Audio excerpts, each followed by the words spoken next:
This morning, I'm scrolling TikTok and I come across this content creator. She has a page where she is giving examples and explaining manipulation tactics. And the two videos that I watched were amazing. She's giving definitions for silent treatment, stonewalling, putting up boundaries of that type of thing, and giving the intent behind it and explaining the intent behind it is what makes it abusive or self-protective or not. It is so important for us to understand and be able to name these manipulation tactics. Why? For self protection. When you can name it, when you can see it, it's easier to move away from it quicker. So it's empowered. It helps you from being taken advantage of on many different levels, professionally, in romantic relationships, by organizations, by your jobs. So it's very, very important to understand what these tactics are so you can navigate away from them. And then once you know what these tactics are, it helps you to be able to X those people out, those organizations, those things that aren't serving you, so that you can allow space for healthier relationships. That way you can be healthier yourself and be able to be whole and complete when you're in a relationship. When you can see these things, it helps with critical thinking and being logical and discernment. You can see these things, you could see it like, oh my God, I they were talking about love bombing. They were talking about the silent treatment as a manipulation tactic. And then when you know what these things are, you can walk away from this quickly, like, this is not what I'm going to be dealing with. I'm going to walk away from my mental health. And y'all, a couple of days ago, I was struggling. I know DARVO. I knew what it was. I saw it as I was reading a Reddit thread. I just could not name it. I couldn't remember what the different letters stood for. So in this video, she is talking about DARVO and giving the perfect example for it, because people do take your grievances when you are definitely, feeling something, some kind of tactic being used on you, and then take it and make themselves the victim. This one, please take this and watch it. And as I'm reading the different Reddit videos or the different Reddit stories, see if you see any DARVO being used. This one is a good one.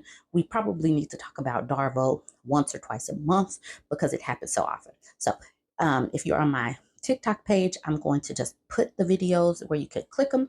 If you're on my YouTube page, I'm about to smush it all together. Don't forget to like, comment, share.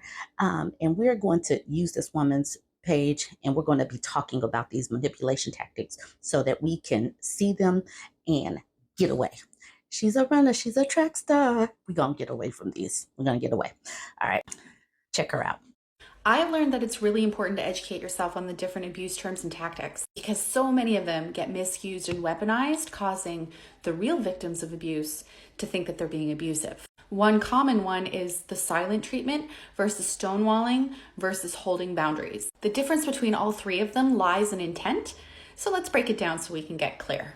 And if you're new to my page, my name is Jackie and I'm giving real examples of emotional abuse tactics so that you can spot them in your relationships. Stonewalling happens when somebody shuts down during conversation due to overwhelm. It's not intentional. It's a trauma response. Think freeze. You, in essence, dissociate from the experience. You feel disconnected and numb. It's a complete dorsal vagal shutdown. I suppose I stonewalled very often in my relationship. Whenever he would wake me up in the middle of the night to start a fight, I would feel completely out of my body while he berated me and picked at me for hours. When I wouldn't respond because I literally had nothing to say, he would tell me that I was being abusive. Technically, stonewalling is not abusive, it's a trauma response. The silent treatment, on the other hand, is a refusal to talk to somebody as a form of punishment or to elicit a response. It's intentional. It is done to punish somebody. It is abusive and it is emotionally manipulative. There's no end to the silence. It's upheld until the victim caves.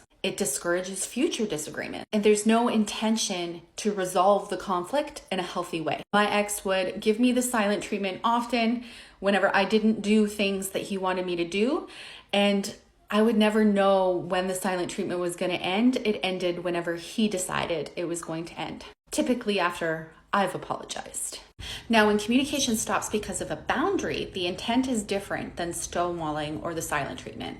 because boundaries are about self-protection. So boundaries around this would sound like, I can see that you're upset, but I need time to process. When you yell and call me names, I feel hurt and disrespected.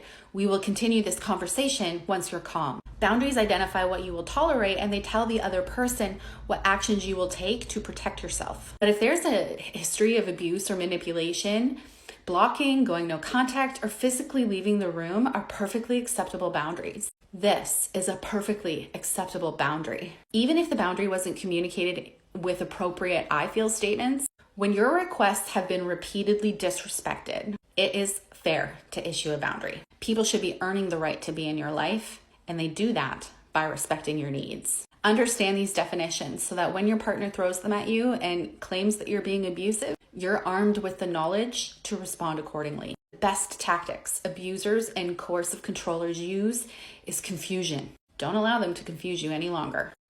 Buckle up, I have the most fucked up example of DARVO. At the time, I was completely unaware, but I feel like this is incredibly common. And if you're new to my page, my name is Jackie, and I'm giving real examples of emotional abuse tactics so that you can spot them in your relationships. At some point during the devaluation phase, after many instances of critical comments, passive-aggressive digs, and jokes made at my expense, followed by constant invalidation, blame shifting and dismissiveness whenever I would bring up my hurts, my desire started to dwindle and I started to withdraw from the relationship. This is a natural reaction. This is self-preservation. I wasn't giving him a kiss as soon as he came home. I wasn't active or engaged in our disagreements. I was quiet and reserved. All of these things were coming from self-preservation because I was tired of the constant devaluation merry-go-round. At the time, I had no idea this was the effects of the abuse. I acknowledged that my guard was up, but I dismissed it as my past trauma and not current trauma. So one day he came to me and he said, I feel like you've pulled out. I feel like you don't want this relationship. And I told him that my guard was up and that I was protecting myself, that I do want the relationship because I honestly did, but I felt stuck and I couldn't figure out why. I told him that I resorted to scorekeeping because I was keeping track of the fact that I was giving and giving and giving and getting nothing in return. And this is a natural response when you give and don't get anything back. So because he had me so conditioned to look at myself and to look at my action, I acknowledged that it was toxic and I apologized to him for being selfish.